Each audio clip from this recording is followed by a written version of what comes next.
Hey everyone, Ariel Adams here with aBlogtoWatch. Please subscribe to our videos on YouTube and like this video if you find it useful.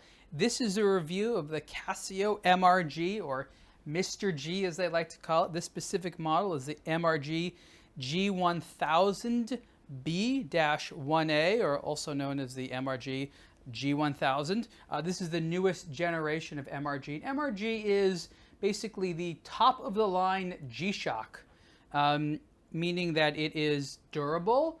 It's meant to put up with tons of abuse, but the whole point of the MRG was twofold. One, to be metal, so this is metal, this is actually titanium, and to be a little bit more formal or dressy, or maybe the right term is mature, because if you think about G-Shocks, they tend to have plastic resin cases, are a little bit more activity or sport oriented, and this is supposed to be a little bit more serious. And so there have been many generations of Mr. G, and this is the latest one. This isn't the top end one, but it does sort of represent the top end of Casio watch pricing overall, especially of course within the G-Shock range. So let's put this watch on. This is about 50 millimeters wide. I want to show you something cool here. There's a little lever which is a lock.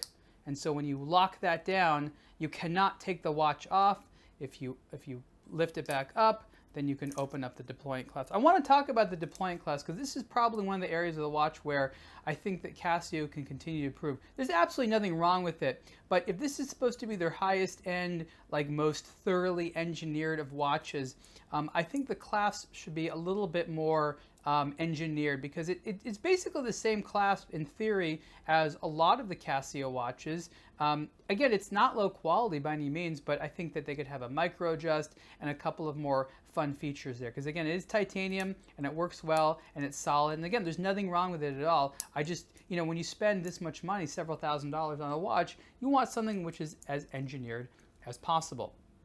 Case is a little bit under 17 millimeters thick. This one is this is actually one of the prototype ones, so this has been beat up a lot.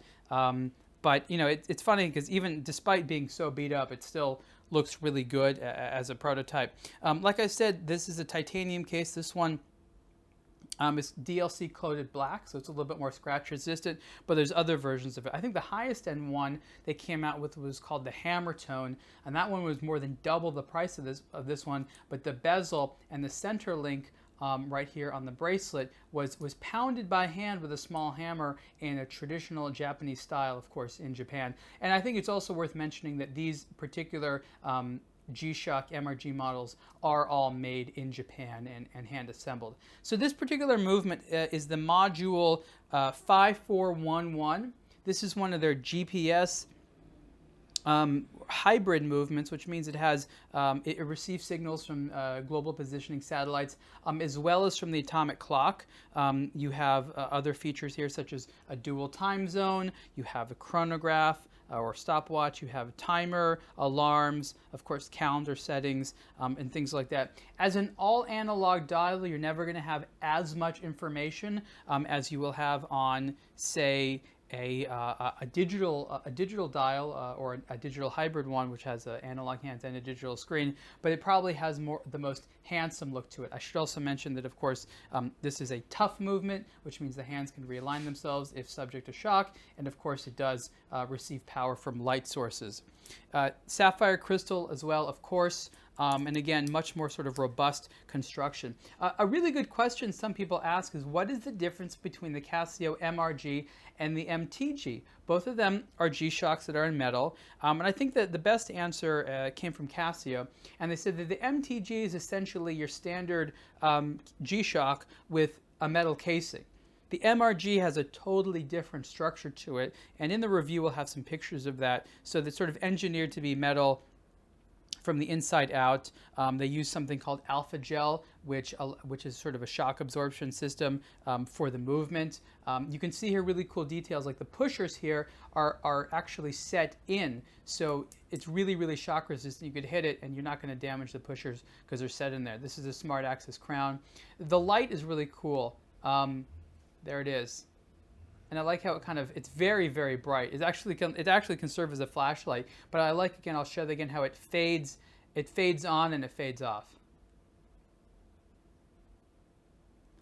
So the hands, of course, are loomed, but it's nice to have that backlight feature as well. I'm not going to go through all the functions and things like that in the review here, but you can imagine. So here we go. I'm pushing it, and this hand over here allows you to switch between the functions to whatever you need.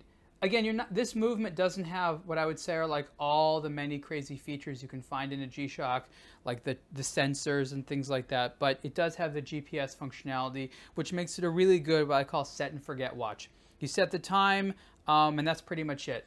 You travel places, the idea is that it automatically can sync with these various signals to update the time. It doesn't need a battery because it receives power from light or the sun.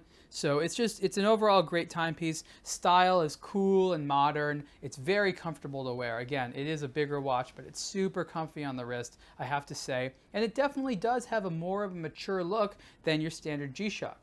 As sort of the highest end of what Casio has to offer, I think it's a really nice timepiece. I went to where they assemble them and produce them in Japan, which is a really great facility. It's like a laboratory.